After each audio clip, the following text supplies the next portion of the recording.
नमस्कार दोस्तों, आज मैं आपको सांपदा माता की कहानी सुनाने जा रही हूँ, जो होली के दूसरे दिन यानी चैत्र मास के कृष्ण पक्ष की प्रतिपदा को सांपदा माता का डोरा लेते समय व बैसाख मास की अक्षय तृतीया को डोरा खोलते समय सुनी जाती है।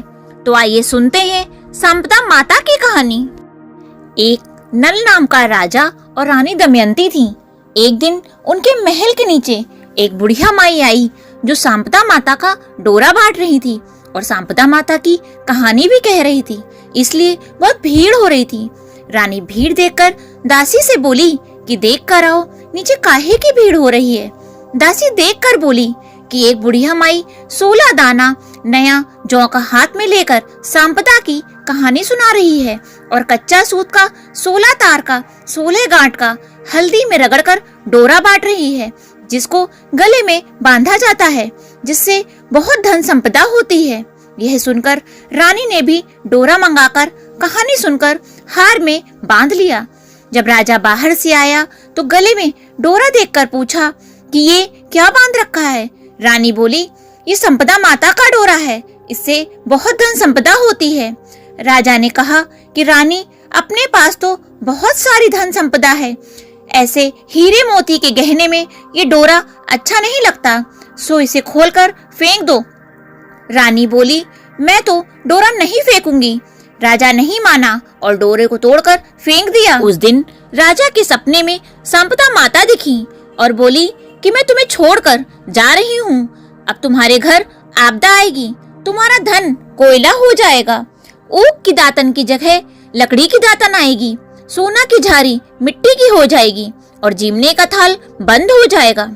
दूसरे दिन राजा उठा तो देखा सारा धन का कोयला हो गया और सब कुछ वैसा ही हो गया जैसा सपने में सांपदा माता ने कहा था।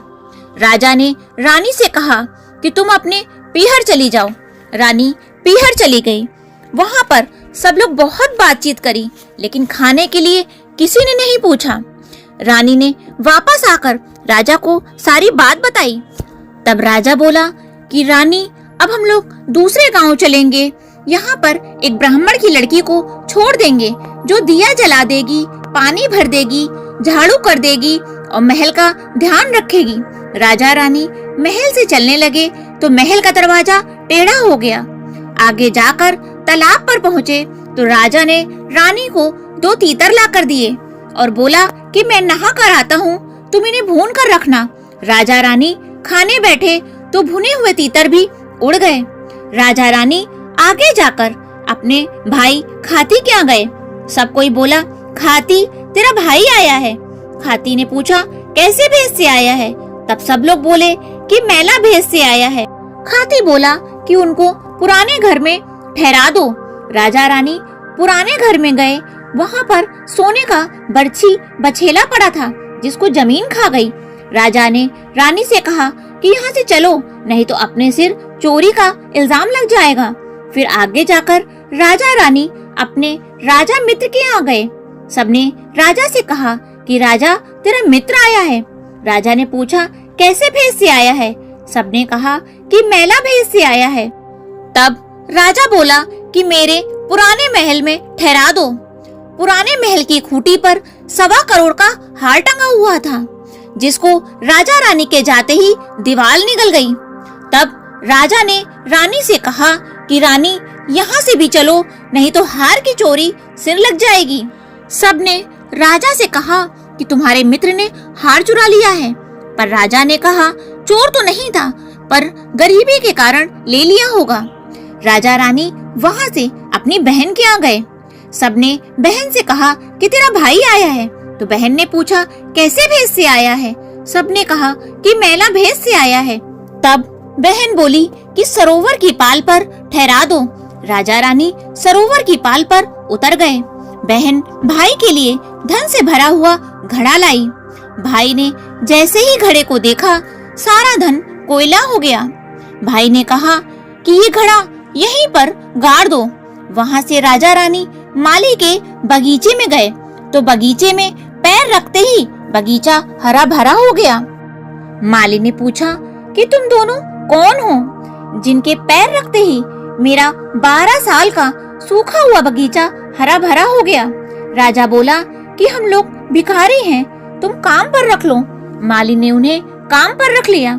रानी बोली कि मैं 4 काम नहीं करूंगी, दिया नहीं जलाऊंगी, बिस्तर नहीं बिछाऊंगी और झूठे बर्तन नहीं मांजूंगी और झाड़ू नहीं लगाऊंगी। माली बोला कि मैं तुमसे कुछ भी नहीं करवाऊंगा, तुम खाली फूल की माला गूंथ दिया करना और बाजार में जाकर माला और सब्जी बेच आया करना और राजा कुएं में से भारा निकाल दिया करेगा। रानी जब सब्जी बेचने बाजार गई तो औरतों से बोली कि सब्जी ले लो। तब औरतें बोली कि हम लोग अभी कहानी सुन रही हैं, तू थोड़ी देर ठहर जा। रानी ने पूछा कि आप लोग कौन सी कहानी सुन रही हो? तो औरतें बोली कि सांपदा माता की।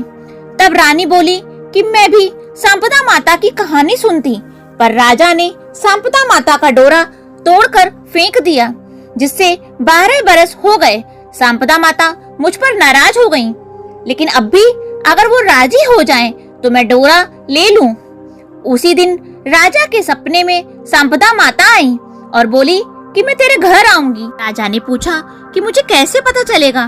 तब सांपदा माता बोली कि सवेरे जब तुम कुएं से भारा निकालने जाओगे तो सबसे पहले जौ की छड़ी, दूसरी बार में हल्दी की गांठ और तीसरी बार में कच्ची कुकड़ी निकलेगी।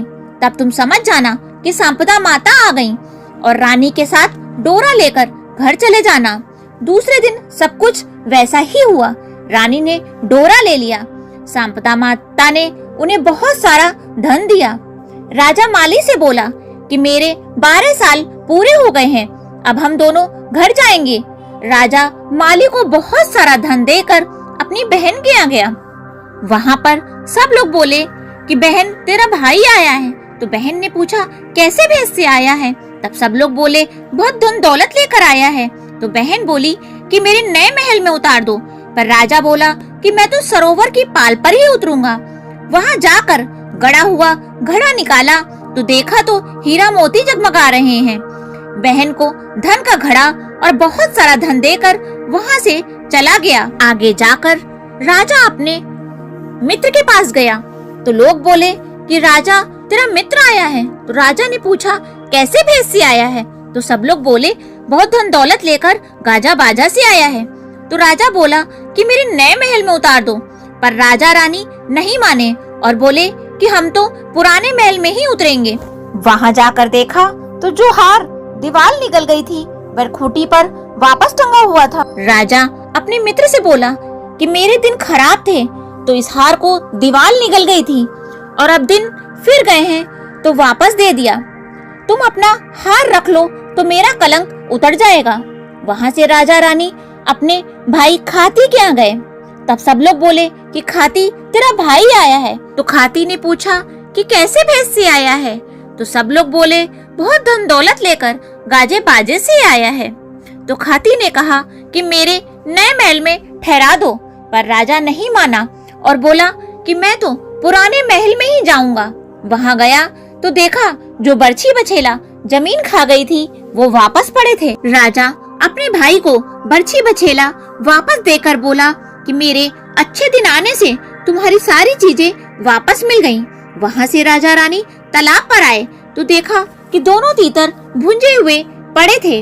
वहाँ से जब महल आए तो देखा कि महल का दरवाजा भी सीधा हो गया और सोना की झारी, ऊंगा की दातन और भोजन का थाल वापस आ गए। ब्राह्मण की बेटी जिसको छोड़ा था उसको अपनी धर्म की बेटी बना लिया और उसका विवाह करके बहुत सारी धन दौलत दी। उसके बाद रानी ने बहुत धूमधाम से सांपदा माता का उजमन किया।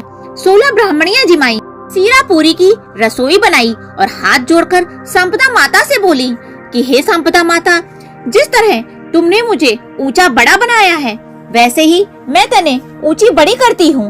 हे सांपदा माता, जैसे राजा रानी को भीख दिया वैसे किसी को मत देना, जैसे धन दौलत दी वैसे सबको देना। इस कहानी को कहने वाले, सुनने वाले और सारे परिवार ने देना।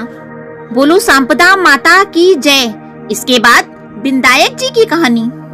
एक छोटा सा छोरा अपने घर से लड़कर निकल गया और बोला कि आज तो विधायक जी से मिलकर ही घर वापस जाऊंगा। छोरा चलते चलते घने जंगल में चला गया। विधायक जी ने सोचा कि ये मेरा नाम लेकर घर से निकला है, अगर इसे वापस नहीं भेजूंगा तो जंगली जानवर खा जाएंगे। विधायक महाराज एक ब्राह्मण का रूप धर कर आए और बोले कि मैं ही विधायक जी हूँ, तुझे क्या चाहिए वो मांग ले, पर एक बार में ही मांगना। छोरा बोला, काई मांगू बापूजी, ढोलो हिंगराज को, पूछो गजराज को, दाल भात घीवा का फलका, ऊपर ठबड़ो खांड को, परोसन वाली ऐसी मांगू जैसे कि फूल गुलाब को। विधायक जी बोला कि छोरा तुमने तो मुझे ठग लिया, सब कुछ मांग लिया, पर सब कुछ ऐसा ही हो जाएगा। छोरा घर में आया तो देखा एक छोटी सी बिनड़ी पट्टे पर बैठी है और घर में बहुत धन संपदा हो रही है। छोरे ने अपनी माँ से कहा कि देखो माँ, विधायक जी से कितना सारा धन मांग कर लाया हूँ। माँ खूब राजी हो गई। हे विधायक जी महाराज, जैसा उस छोरे को दिया वैसा सबने देना। इस कहानी को कहने वाले, सुनने वाले और सारे परिवार ने देना। बोलो विधायक महाराज की।